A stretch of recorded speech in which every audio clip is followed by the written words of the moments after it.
Imagine for a moment a society in which every human is afforded the basics of life. A reasonable income, a place to live, there's plenty of food and other necessities for everyone. Competition over scarce materials is no longer necessary. This stage of progress is called post-scarcity. If you've ever seen Star Trek, you're already familiar with the concept of a highly advanced post-scarcity society. Jobs are optional and based on personal preference and inclination, yielding many more people working in creative fields and the arts than we see in our modern reality. The Federation doesn't use money. Every once in a while there's a shortage, but as a general rule, there's enough of everything to go around. The actual economic structure of the Federation is unclear. There have been suggestions that it's a form of techno-communist or highly advanced socialist system, but it's never explicitly spelled out. What we do know is that the Star Trek society has found a way to decouple human value from work and provide all their citizens the necessities of life.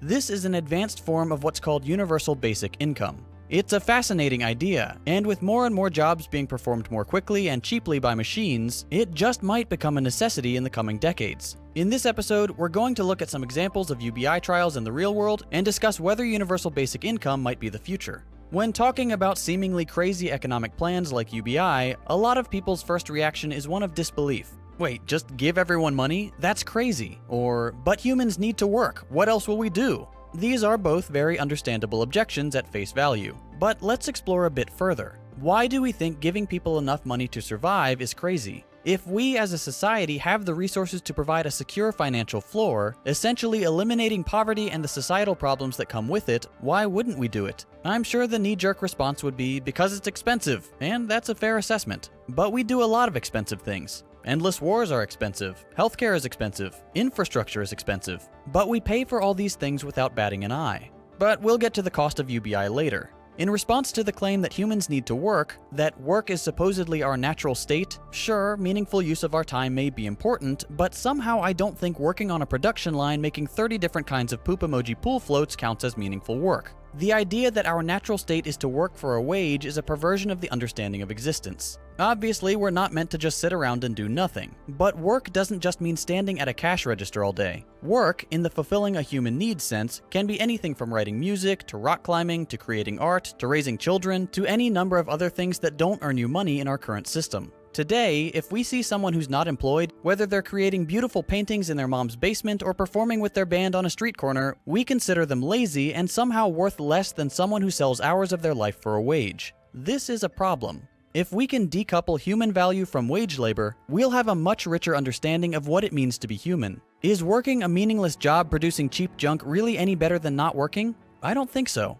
And it's certainly not more worthwhile than pursuing a passion, even if that passion doesn't pay. Some people just want to work a simple job. That's fine. But that needs to be understood as a personal desire, not as a supposedly natural state. Alright, are we all on the same page? Meaningful work is not the same thing as having a day job. Now that we understand why having a traditional job is not critical to human flourishing, it seems a lot more reasonable to want to provide everyone a basic income, right? Then we add in the possibility of massive layoffs caused by increased automation, and a cool idea becomes an imperative. What happens if self-driving trucks eliminate all the trucking jobs? That's 7.5 million people out of work, or roughly 6% of the entire US workforce. And trucking jobs aren't the only ones at risk. Agriculture, fast food, retail, even things like insurance underwriting, they're all ripe for a robot revolution. As alarming as this may seem, we can take a couple of different perspectives on the change. On the one hand, the cynic in me believes that runaway capitalism will encourage automation at the expense of human workers, replacing them with cheap-to-run machines that further enrich the already obscenely wealthy, leaving millions to starve.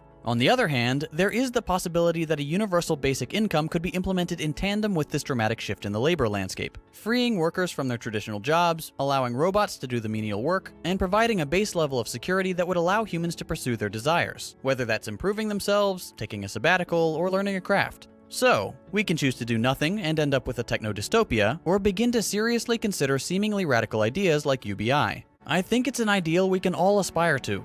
A society where human value is not derived from selling hours of your life for a wage, where people can pursue their passions and produce beautiful things to share with the world, where everyone can afford the necessities of life and poverty has become a thing of the past. We'll debate the means of achieving this goal for years to come, but at least it's a goal we can all share.